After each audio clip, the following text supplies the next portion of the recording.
Hello guys, Dougal here, and I'm making this short video in the hopes that I can address a concern brought forward by a Steam user of the name Boris. Boris is greatly displeased by how his boat maintains depth in rough sea states, specifically 12-knot wind speed sea states.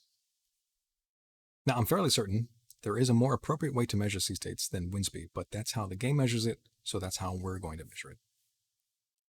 And let me preface this by saying I'm not an oceanographer who's an expert in the study of waves, nor am I an engineer who's an expert in Type 7 U-boats. But I'd like to think I know just enough about each of these subjects to form my own opinions and make a decent counter-argument to these assertions. But I also want to give Boris's assertion a chance to breathe, in case anyone who is an expert on these subjects the chance to weigh in, as well as so we can come to an amicable resolution regarding these concerns. That being said, let's dive right in. Depth stabilization needs reworking. Had a very nasty destroyer who just decided to go right above me without even seeing me, so I had to dive. And then I set the depth to 11 meters for a smoother transition back to periscope depth. But when I set periscope depth, it still breaches the surface. Not just that, they breached the surface over and over and over again, more than 10 times, with no sign of stabilizing at all. Of course, I got spotted. How can you not be spotted when you have effectively surfaced? The sea state is 12 knots wind, the electric steering is on, there is no legit reason for this failure to maintain depth. Not to mention, we're talking about depth not stabilizing at all. Now to me, right there, a 12-knot sea state is a rough sea state, especially if you don't have an engineer on the depth steers to help you maintain that depth. The game even suggests many times to put an officer on the depth steers to help you maintain depth in rough sea states.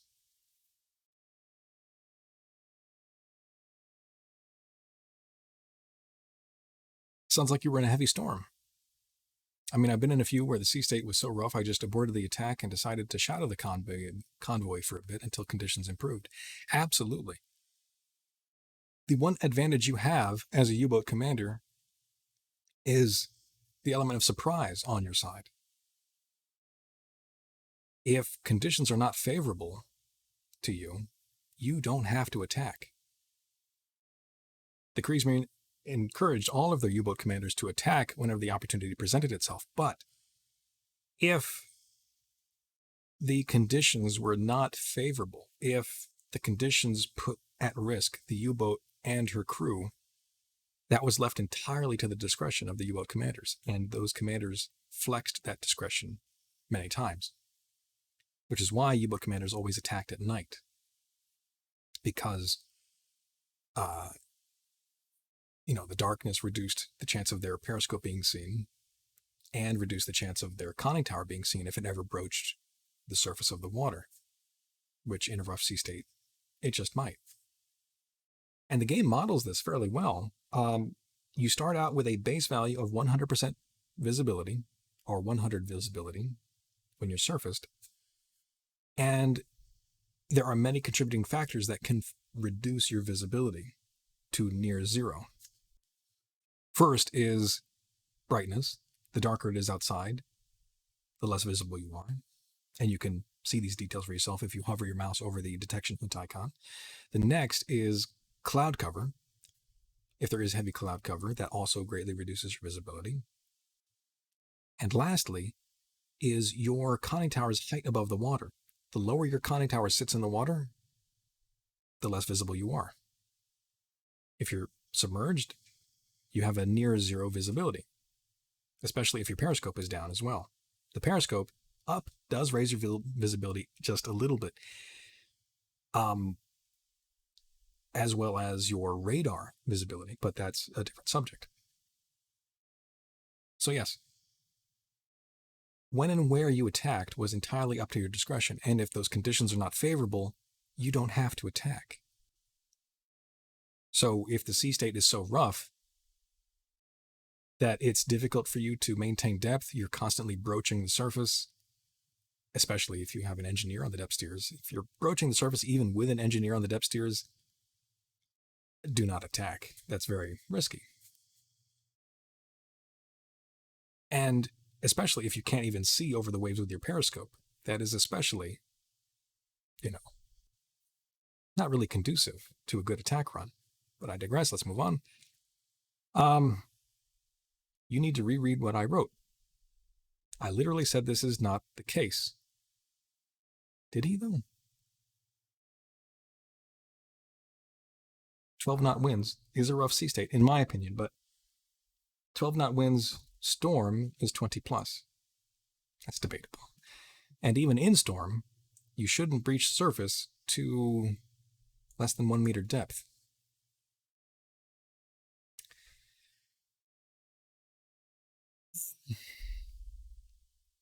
Now, I'm not an expert, but I do know some things, and that is U-boats only weigh about 760 tons. And not only were they prone to pitching about in heavy sea states, but it was so common that the Germans engineered around it. What would happen was it was very, very common for the screws of a U-boat to pitch up out of the water. And when they did that, the diesel engines would over-rev because suddenly the torque that the diesels were applying to the screws to make them move through the water at a certain RPM and a certain speed was too much torque, was too much power. To compensate for this, the Germans designed the E-motors to not only act as a generator so that they could recharge the batteries off of them, but they could also act as a retarder, just like in a lorry or a semi-truck, if you're familiar with those, to apply resistance to the propeller shafts to keep the screws from over-revving whenever they got lifted up out of the water. That's how common it was for U-boats to get tossed about in rough sea states. It was very common.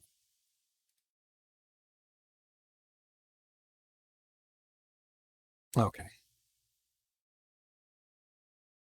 But yeah, no, the game even tells you in the loading screen tips to put an engineer on the depth steers in rough sea states to stabilize the boat. You'll see an immediate difference when you do so. And I'll show you guys some in-game footage in a second. It is immediate. It's a little weird how quickly it works. Okay. Moving on. Yes, the game does tell me in those tips, but they do not work. Even with a dive officer, did I skip over that? Yeah, even lightly salted, cheers, stopped by to suggest putting an engineer on the dive steers. Which, honestly, I thought that Boris was already doing, but I must have missed that. But I assumed he was. Yes, the game does tell me in those tips, but they do not work. Even with a dive officer, the snorkel still fails at exactly the same wind speed. Now we're talking about something else. So, I'm getting the impression that Boris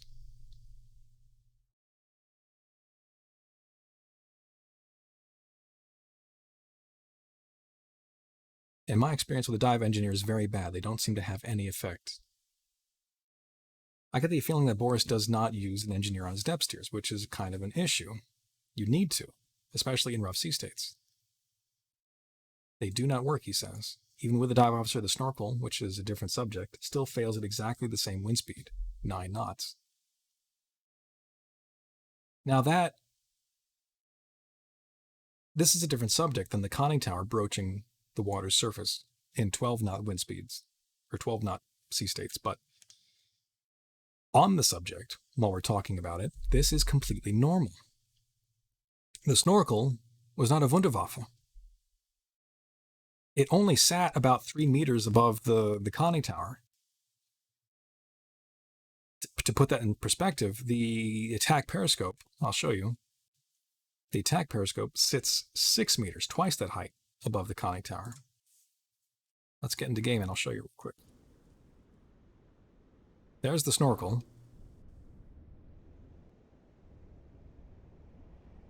Here's the top of our conning tower. Here's the snorkel. And here's our two periscopes. They're not fully extended right now because I tabbed away. Whenever you tab away from using the periscope manually, the AI, the officer on the periscope, will automatically lower the periscope as low as he possibly can while still having visibility. That's to protect you from getting seen. Because yes, the higher the periscope, the higher your radar signature, and the higher your visibility to the enemy. But I digress. Let's jump in here real quick. The attack periscope. We'll raise it up a little bit. Right there. Right here, you can see the flat surface, the top of the snorkel at 3 meters. Somebody can probably jump in and say, dude, well, that's not correct. The snorkel actually sat at 4 meters above the conning tower. Feel free to do so. I'm open to correction. But the attack periscope extended much higher than the snorkel. 6 meters, fully extended. And here's a visual representation. You can see them next to each other here. But even if those values are off, which they might be, they might not be 100% one for one. Even if they're not,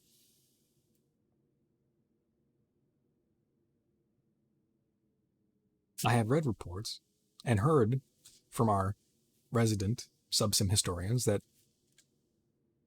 the snorkel was very problematic, and it was preferred to only use in calm sea states, calm-ish sea states, because it was very short, very stubby, only sat above 3 meters above the conning tower, which means that they had to come up a little bit from periscope depth to use it effectively. That's problem number one. Problem number two is that the snorkel had a floaty inside of it, a valve, but it operated like a floaty, just like the floaty inside your toilet reservoir. When the water level raised up, it would trigger the floaty inside the snorkel, and the snorkel would seal itself to prevent water from getting sucked down through the intake into the diesels.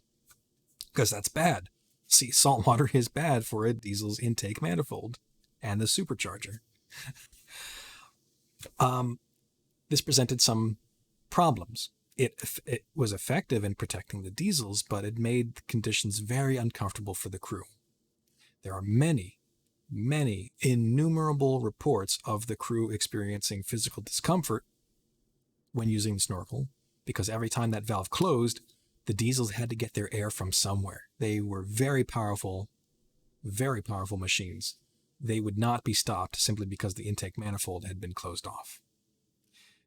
Many crew members reporting that their ears were popping and feeling dizzy and lightheaded because the diesel engines were sucking air from the cabin when they couldn't get air from the snorkel.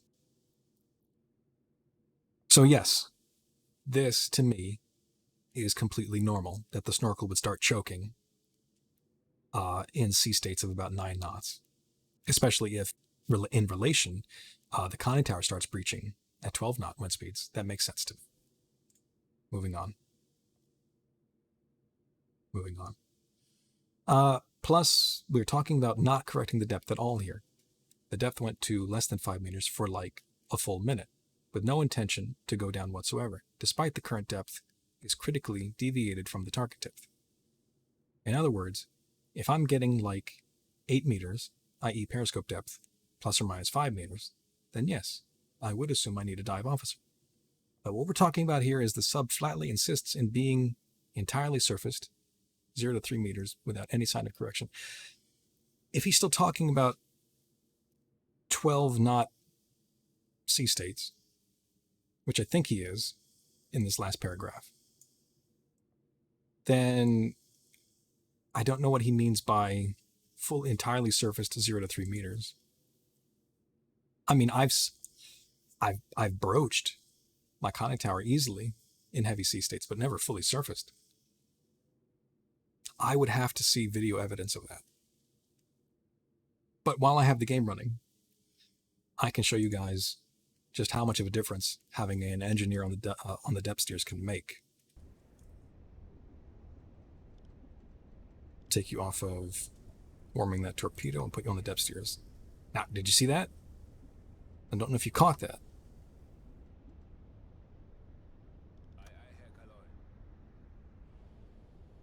But the change was noticeably different immediately, even while the game was paused. Now we are running at 11 knots, 1 knot slower than Boris's report, but I hope that doesn't make too much of a difference. Okay, let me put him back on the depth steers, and the moment I do, the very instant I do, you should see the boat drop down a little bit. Ah, there it goes again.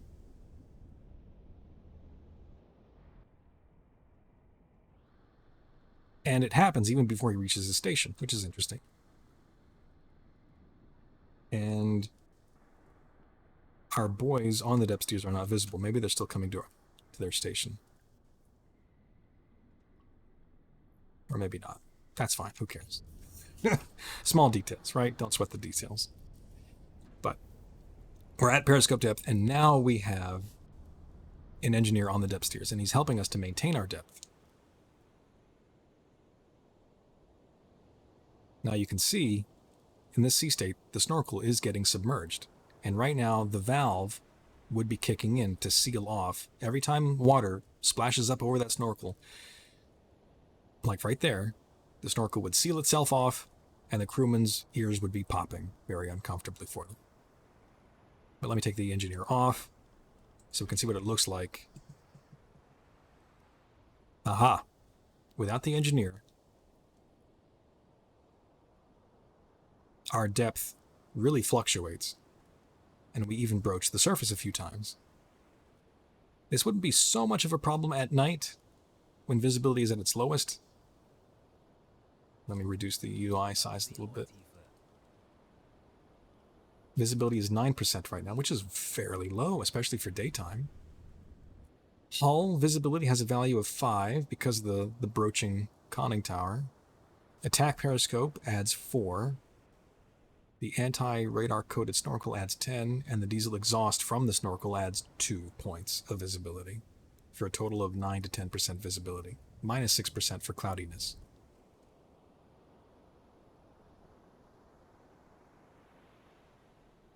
I don't see any issues with this. This all seems fairly realistic to me.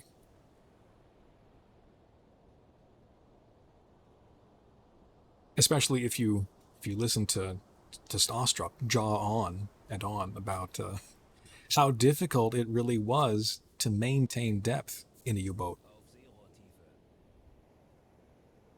He gets most of his stories from the book Das Boot, which I'm looking forward to reading sometime soon. But just listen to him talk about it. He really knows his stuff, and he's even, I believe, had the opportunity to review interviews with surviving crewmen from U-boats. And they talk about it. It was very difficult to maintain depth in a U-boat. But that's if we're being hyper-realistic. But the point is, if I have a point, that this is fairly normal and not even that much of a gameplay issue. As you can see, we only have 10% visibility, and that's, well, it's still bright outside. If we fast forward time a little bit,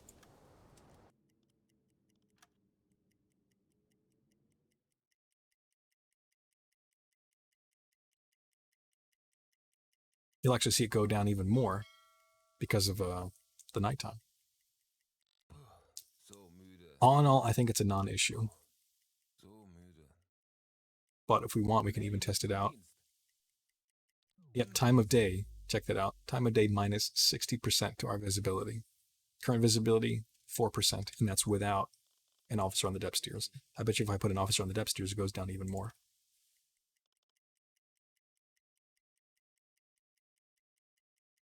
Not by much. But it does help us maintain our depth more solidly at 7 meters. But again, you can also manually adjust your depth as well.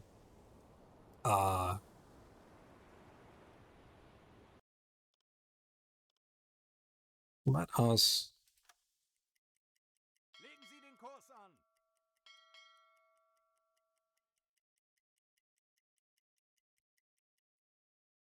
try to get back into the daytime. Oh, so müde. I'll see if I can't find us some rougher sea states. Melde mich zum Dienst.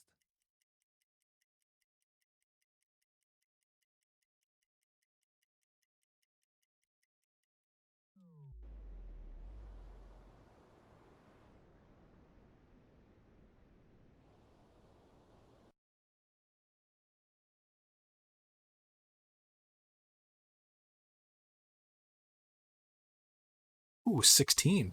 Yeah, show me that.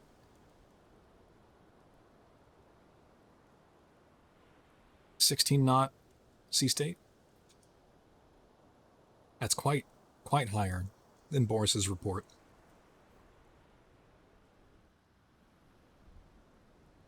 And what we're observing right now is periscope depth without an engineer on the depth steers. I'm not seeing any broaching. But let me change directions. See if changing directions does anything to go against the waves. Not seeing any broaching. And this is quite some chop we're in.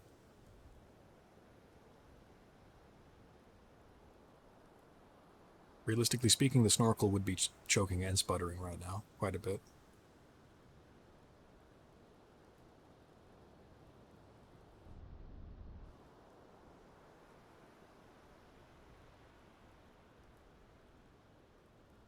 Well, that's it. I can't think of what else to say. I think it's a non-issue, personally. For the most part, I think the game simulates it quite realistically, how a U-boat would behave in rough sea states. And aside from that, I think it's a non-issue because it does not really affect your visibility, especially if you have an engineer on the depth steers. I hope that was informative. Feel free, anybody, if they want to weigh in on this, please do. I would appreciate the comments. I'm always open to learning more. I'm always open to being corrected. Thank you for watching. Until next time.